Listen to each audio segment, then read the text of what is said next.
It started as a smaller club and turned into a bigger club, but I've always been impressed with the people.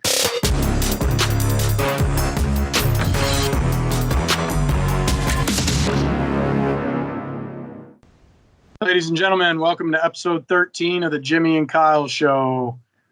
As usual, my co-host, Jimmy McAllister. Jimmy, how's it going? Good. How's it going, Kyle? Everything going all right with the family? Going all right. We did a little vacation, a little road trip, and it was nice to get away for a little bit, be stuck in a different house than our house here. Anybody that can drive 48 hours or whatever you did with 4 kids under the age of 8 is a better man than I am. That's for sure. So the kids were good. Man, that's amazing. That's amazing with all those kids. That's shocking. Well, it's different these days when you've got iPads and technology you have. It's different than when we grew up. You didn't have those things. We had this game called I Spy when I was a kid. So we'd sit in the back of the station wagon, and when my dad would go around a corner, you'd hit the sides. It was pretty fun. It was always challenging. So things have changed, since I was a kid. So for sure.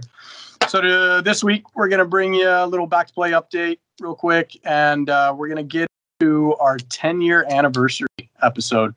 It's been a wild ride for these 10 years.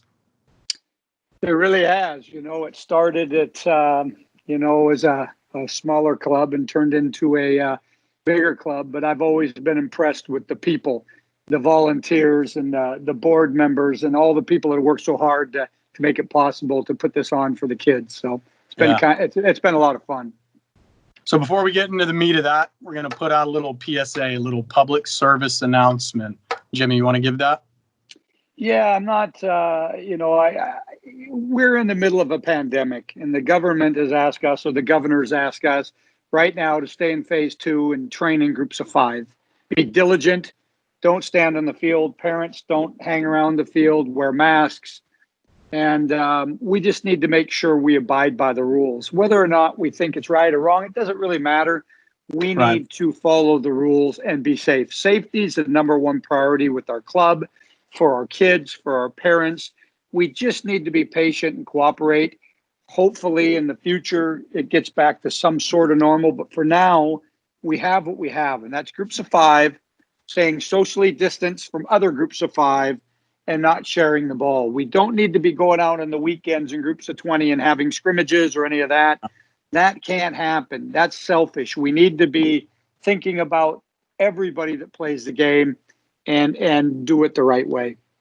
Well, that's one of those things that in Parks had sent out an email on Thursday to all the field users that if they catch you doing it, they're going to cancel your reservations for the rest of the season, which we can't really afford to have. So everybody. Well, like anything else, Kyle. The Parks has said they'll cancel our reservation, and that would be devastating. But it's just the point. We need to do the right thing right now, and we need to be examples. Everybody knows who Seattle United is. We are 2,200 strong at our top point. We are a major youth organization, probably one of the biggest in the city. They know who we are. They know our uniforms. We've done well in the last 10 years to make a name for ourselves. Our board always talks about our brand. People understand our brand, and we just can't be out there violating the rules that the governor's put forth for us to remain safe. Yep. All right, so let's get into the meat of this episode. 10-year anniversary. I think I'm going to get you a silver chalice or something to go with that sweet cape that you have in your office. Yeah, I love a cape. Me and Tommy Jenkins love capes. I just some reason about a cape. But anyway, it's been a lot of fun. There's been some absolute superstars in this club. There's been a lot of people that have been here all 10 years. There's been a great group of people that have served as board members, volunteers, managers. I mean, that manager job is a tough job. You get pulled from, 15 different directions. There's been a lot of the people in the club that have been here since day one, including yourself, Kyle. So It's been a lot of fun. And, I've heard a lot of times that, it's not really a job if you enjoy what you're doing. Well, for the 99.9% of the time, I've thoroughly enjoyed it. I've enjoyed the kids. I've enjoyed meeting the families. There's a lot of good things going on in our community at large. There's a lot of interesting people, a lot of fun people. So it's been a pleasure for me.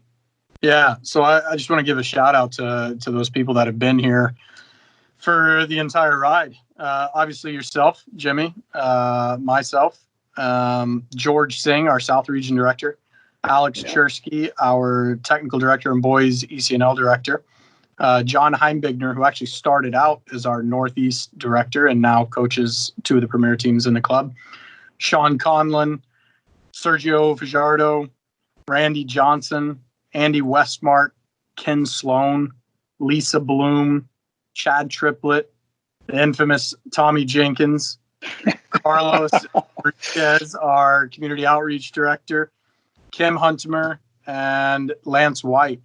And three guys that have actually been here longer than you and I have, because they were here before we got hired, were Parker Mason, who really helped steer a lot of this club formation, Phil Harold, the ever energetic Phil Harold, who volunteers so much of his time doing stuff, and Paul Mers, who used to have a kid in the club and doesn't have a kid in the club anymore. He graduated out and still wants to volunteer his time because he believes in what we do. So thanks to all those guys that have been around. That's 19 people since the start of the club stuck around. And I hope you didn't miss anybody, but some of their efforts have been monumental. It's been a pleasure working with them.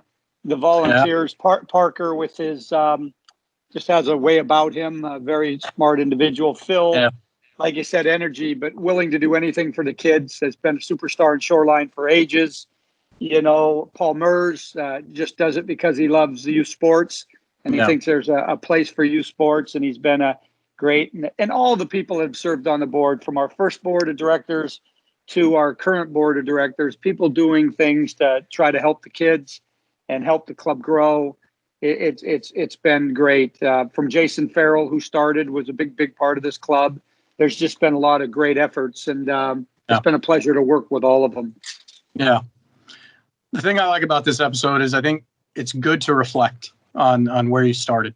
And so before we ever even had our first tryout, I remember going into the Sandpoint Education Center over there by Magnuson in a disheveled room full of chairs and a couple tables, and meeting with yourself and Jason to talk about what was going on with the club, how this was going to go, what my role in the club would be. And tell me about that process of having to interview, tons of people that you had no idea who they were. And you had to do it pretty quickly as well. Well, there was a little thing that we were only supposed to have so many teams, and something happened with the local club where they wouldn't be able to have teams. So we went from having 34 teams to having 90 teams in 10 minutes. And we were planning, Jason and I and a gentleman by the name of Mike Murphy, having so many coaches, and it quadrupled in a day, and we had to put it all together. And we were interviewing people and trying to get a grip for who could come out and coach and who couldn't. And Jason and I had a Rolodex, I guess you'd call it back then, of people we knew. And we were lucky enough to convince some people, Tommy Jenkins, the George Singhs of the world, the John Heimbigners of the world, to come and support Seattle soccer. And it was more to support the game of soccer in Seattle than it was Jimmy McAllister or Jason Farrell or whoever else. And that first year, I think we made quite a few teams. I think 90, 87, something. I can't remember exactly. Yeah, we went first tryout. We went from 0 to 83 teams in a heartbeat. Yeah, and so it was a little bit hectic, and there was some long hours and so on and so forth. But we got it all started, and we didn't know how many kids we'd have. And the old story about our first tryout, George Singh, U17 boys, one kid came, and he came from Federal Way. So, yeah. I thought, I've asked all these people to come, and there's going to be no teams. But it worked out fine, and we've grown quite a bit. But I think the most proud thing, and boy, there's a lot of people. I know Kevin Long didn't start with the club, but he was here very shortly after we started. I think in Carlos Enriquez and our board and so on and so forth, the club's become a community asset. It's not just a soccer club in my mind. It's the things we do, working with the food banks and helping kids. We've had some tragedy along the way as well. And I'm more proud of that. We do the right thing more often than not, and we're involved in the community, which I think is important. And we've never turned down a child that qualified for financial aid. And it's not based on ability, it's based on need. And I think that's really cool. And, we've had girls and boys go on to the next level, play for national teams, play in the MLS, sign professional contracts. And that's fabulous. That's how we play, but that's not who we are. And I think it's interesting when a kid like Henwalla will come back to our gala and speak about what Seattle United meant. The story of Henwalla, how Paul Mers, one of our board members, helped him become who he is and the man he is today. There's been some phenomenal stories. Yeah, for sure. So in those, I remember still in those first 4 years, we were down at John Marshall, down the old school down there until they opened it up recently. And we sat there, and in the first year, we were setting goals. And we said, all right, what are our goals? Right then, it was to create teams, get things functioning on a business side, get things functioning on the field, how it's going to go, basically just start everything up. And then in years 2, 3, and 4, it was, all right, we've got the players and we've got a good base of players across the board. Now let's how can we be competitive? And it was, let's finish in the top 4 of our divisions. Let's finish in the top 4 of our leagues. And I think we were pretty successful at that. I think. Yeah, I like to tell the story about the 99 boys. The first year, when we first started, we were only allowed to have 11-year-old teams. Yeah. We weren't able to have the junior program and so on and so forth. But we started at 11, and we had a pretty good little team. And when we started, they'd only let our teams go into third division. We had one team, I think it was 05, that was anything higher than the third division. And we did well in the third division. And I remember our 99 team got to play Eastside in the first round of the state cup, Eastside's first team. And we were excited, and we all went to the field up by Boeing Field. It's called the field overlooking Boeing Field, the windy little field. Van Asselt. No, Van Asselt. And I went there, and I think we got beat 6-1. And it showed how far we'd have to come. And the fairy tale ending to that team was they won the state championship under John Heimberg their senior year. Yeah. So it went from there to 6-7 years later, they were the best team in the state. So it was a monumental progression in terms of playing. Now the kids we have on our 8-year-old teams and 9-year-old teams are so advanced, sometimes you scratch your head and say, holy cow, we've come a long way. So there's just a lot of people that have been involved in making that happen. The Dan Locks, the Brayton Knapps, the Pat Stauntons of the world, that, all these guys that have worked so hard in teaching the kids the game and teaching them some, like you say, life lessons along the way. Yeah. Yeah. So in that third year is when we started to expand a little bit and reach down into U10. We were actually the first club in the state to formalize a U10 program. And then 2 years later, we started a U8, U9 juniors program. Again, one of the first clubs to start that program. And I think ever since then, ever since we got our feet underneath us in that, year 3, 4, we have been a leader in this market. Absolutely. Yeah, copying is a little bit of flattery. You look at what the Crossfires do. You look at what the Washington Premier does, establish clubs. You look at all the good clubs around, the East Sides and so on and so forth, and you try to emulate a little bit of what they do and put your own twist on what you do. And every club does things a little bit differently. But I think now that we're right there with the top in the state every year in, year out, in terms of play. And I think that I'm very, very proud of what we do off the field. And I think everybody in the league does a good job, but I think some of our people do a great job with their community involvement. We're on boards. I mean, you've been on boards in the Seattle area, nothing to do with sometimes soccer, but been on boards, which is important. And we've put our tentacles out there, and we're into a lot of different things. And it's kind of neat to see how the club's grown as an asset. rather than just a group of good soccer teams, and good soccer coaches. I think we have good people. I think the coaches legitimately care because at times we ask them to take the extra step in terms of communication, in terms of evaluation, in terms of reaching out. I think that I'm very, very proud of how you guys handled this epidemic, which isn't over, or pandemic, whatever you want to call it. It's not over.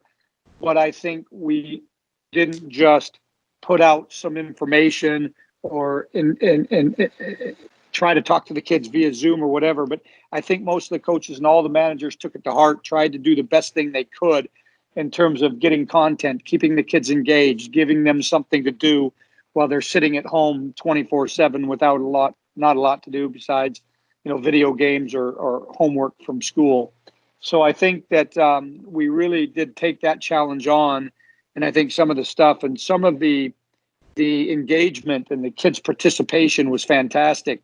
When Chersky told me he was going to give report cards and do grading and all this, it reminded me of my days at Our Lady of Guadalupe and trying to stay away from the report cards. But the people that filled that stuff out, and I wasn't so sure it would work, but people were diligent. It kept them involved, and I think it was just fantastic.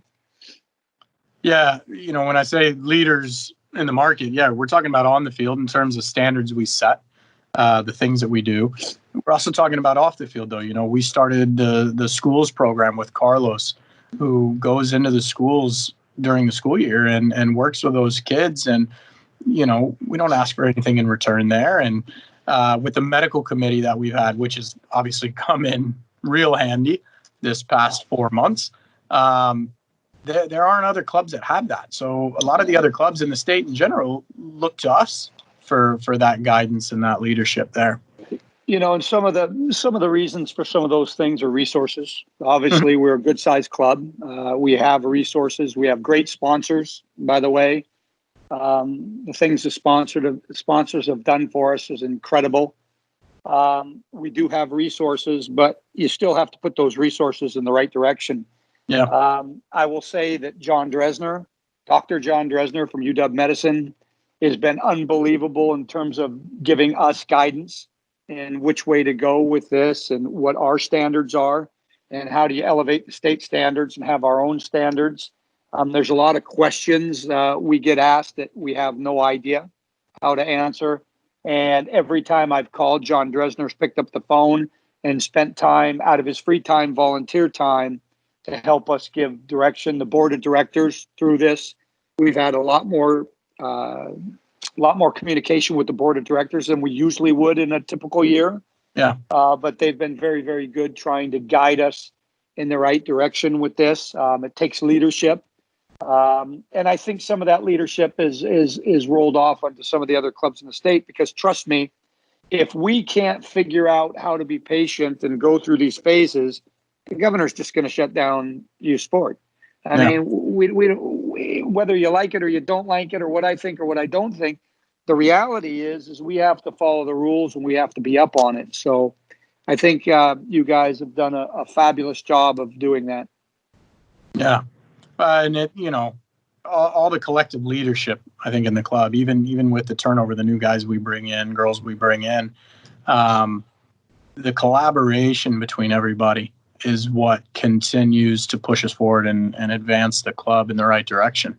We're always looking to innovate, which, brings us to where we are now in this pandemic, which has even adjusted our thinking a little bit and how we approach trainings, how we approach youth soccer in general in this state. And and all our directors have been very good at including everybody. Rich Reese on the girls' side, you on the boys' side, Chersky, Alex on the technical side of how we're going to train when we do start training. The Zoom calls, I've been on a few, not nearly as many as you or Rich or Alex have been on, or Tessa or Jasmine or Kevin, whoever. But that hours and hours and hours to try to put this thing together has been huge. And it's our job to stay on top of what's going on and be innovative. So you try to stay up with it and do the best you can. And you try to have a club that has some value about it and what we're trying to do. Yeah, for sure. Where do you see the next 10 years going? I know we're in kind of a hairy time, but where do you see the next 10 years? Well, I can tell you where I see myself going. Is that Arizona to a golf course? I don't know if you'll be going with me, but you might be able to come down to visit. But Yeah. I think, I'd like to touch on some of the players and some of the highlights of these years. The 98 boys were a goal away from winning a national championship with Jason Farrell. I was lucky enough to be there, watch that. We've had many girls from our club play on the national teams and do very, very well. We've had many, many state champions. Patty took a girls 09 team, or was it a 04 team, to the finals of regionals. Our 02 boys have been at the finals of regionals. From a soccer side, obviously, we have Henwalla playing for the Sounders. We have other people in the pros. Some of the girls in Double Air just signed. The goalkeeper that played on the 97s. 96. Sorry, 96s. Wallace, he's in the MLS. Yep. And like I said, myriad of girls are in the national team. Some of our lady coaches are coaching at Harvard.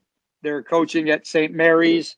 They're coaching at the University of Washington. So that's really cool to see people move forward. Jason Farrell, who started with me, is now running a club, Sound, which is always good to get that out there. And, so it's been a lot of fun. In the next 10 years, I see like the game always changing technically and tactically, depending on who wins the World Cup, the flavor of the year.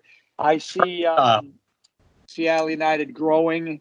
I see hopefully something happening with fields to make it easier to train with the growing numbers of families that are moving into Seattle and all the kids that want to play, because I believe everybody should be able to play at whatever level they want to play. I think that Seattle United should continue to be a leader in the market. And, I think it's there's a lot of good things going to happen for Seattle United. I don't think the game's going to slow down, although there is more competition. There's other sports. There's ultimate frisbee. There's, lacrosse. There's all sorts of things that are looking for field space. So for me, the biggest thing in Seattle United's future is how do you do a joint venture or a private-public partnership with fields to guarantee that there'll be light at the end of the tunnel, Because there's a lot of people that want to use the fields, and all good causes. They're all good sports. Getting kids playing anything is good. I don't care if it's basketball, baseball, lacrosse, tennis, golf, whatever it is. But there's just a lot of competition with young families moving into the market for field space. And I think the city's got to come to grips with kids need places to play. You can't go out like when I was a kid and just wander off on your bike for 4 hours and have your mom and dad not worry about you. And, I understand free play and do what you want, but parents are concerned leaving their kids unsupervised for any length of time anywhere anymore. So in that matter, it's changed. And I don't know if that will get better in the future.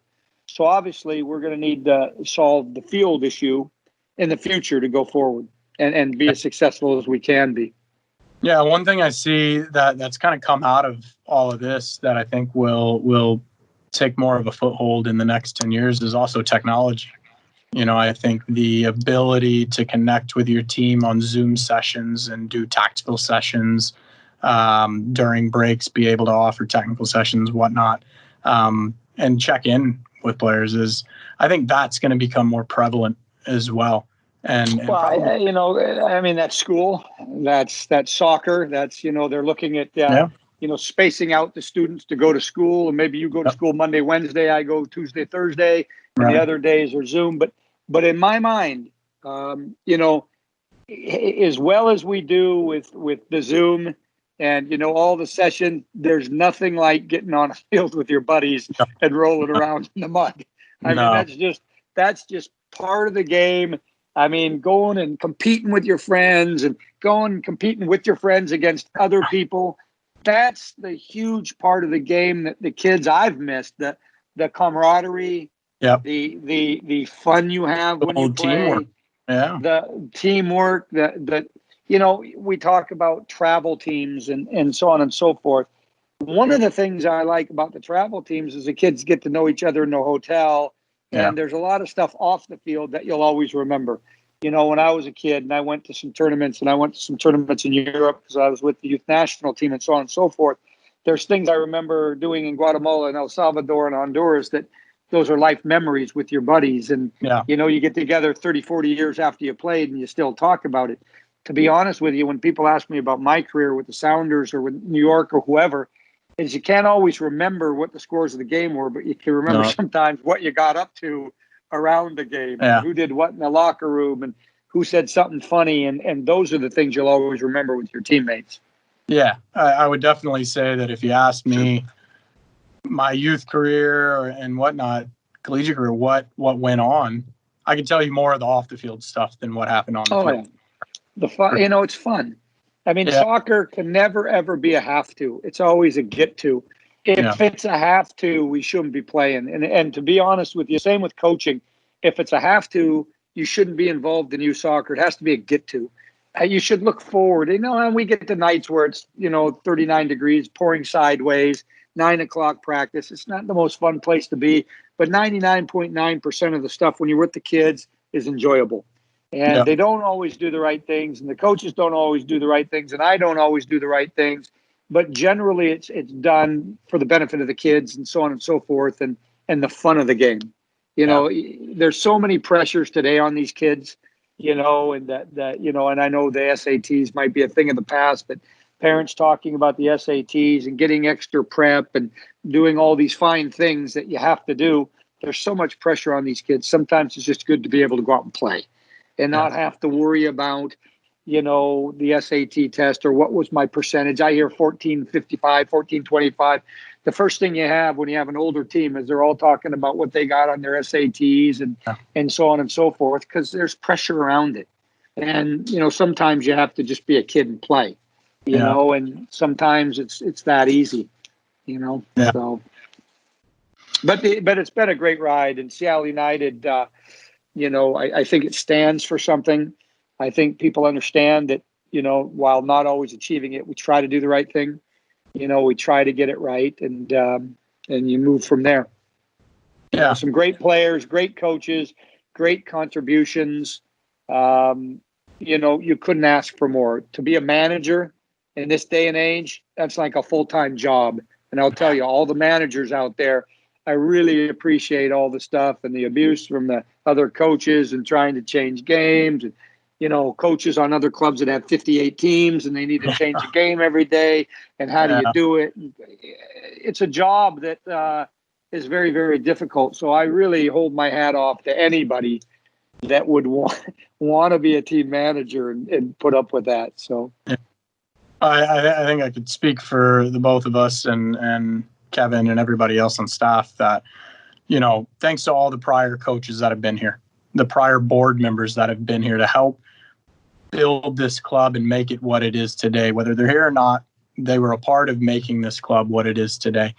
All the team managers and the parents that have come through the club, all the staff that we've had in the office that have come through the club, everybody that has had a hand and been involved in this club has helped make it what it is today. So everybody deserves a big thanks, big kudos. With only one exception, that's Dory Carson. Oh, Dory. That's one exception, Dory Carson, because every time he buys me and you for golf out at a country club, and every year at the gala, he buys a golf with us, and he's never golfed with us once. I think he thinks he's too good for us. I think he thinks we're hacks. Every time he buys the golf with Jimmy and Kyle at the auction, and he's never called us once to come play. He's one of those high-level New York attorneys that, I don't know, maybe he thinks he's too good or something. But I don't know. That's the only regret I have in 10 years. I just hope he doesn't wear the red leather pants. No, those red leather pants are pretty bad. But not enough about Dory. We'll move on. Yeah. And I ditto what you're saying. Everybody, we really appreciate what you've done, and I look forward for you guys. The next 10 years will be fantastic. Yeah. Any other closing thoughts? Well, again, we need to be patient. I know that when you drop your kids off, or if you sit in the car and watch training, it won't look like for the first bit what you think a training should look like. We're restricted to groups of 5. Okay, maybe if somebody didn't show up or there was uneven groups, you could have a group of 6, but the kids need to be socially distanced. There's no scrimmaging at this point. There's no physical contact at this point. So it pretty much leaves you with trainings that have to do with ball mastery or passing and control. There's not a whole lot of things you can do. You can be creative, and I'm sure Alex has got some great drills for everybody to do. But we just need to be patient and get through this together so the kids in the future will be able to play the game like we remember, which was 4 or 5 or 3 months ago. Seems like longer than that now, but we need to be patient. We need to be patient. We have to know that we can't be selfish and do something that will put the rest of the kids in the state or the rest of the clubs in state in any peril. Right. We need to be a leader in this, and our coaches are going to have to be diligent. Please, if you're asked to get off the field as a parent, don't take it as an insult, but it's something we have to do, and it's something we will do. Because that's the way it is. If you're dropping your daughter or son off, make sure you're wearing a mask. If they're carpooling, make sure the kids wear a mask to and from. We're not going to make them wear a mask during physical activity, but let's be smart. I'm wearing a mask when I go out. Some say it helps me quite a bit in the looks category, so that's okay. That's okay. And they don't know if I'm smiling, laughing, or frowning, so that's not bad either. But anyway, we just need to do the right things. We need to do the right things until we can get back to some sort of normal play. Yeah, patience is a virtue for sure. Which I could say I usually don't have a lot of, if you know me. But but in this case, we need to be patient. Yeah. All right, Jimmy. Thanks, everybody. Congratulations on the 10 years. And we'll see you next week. Take care, everybody, and I'll see you on the field.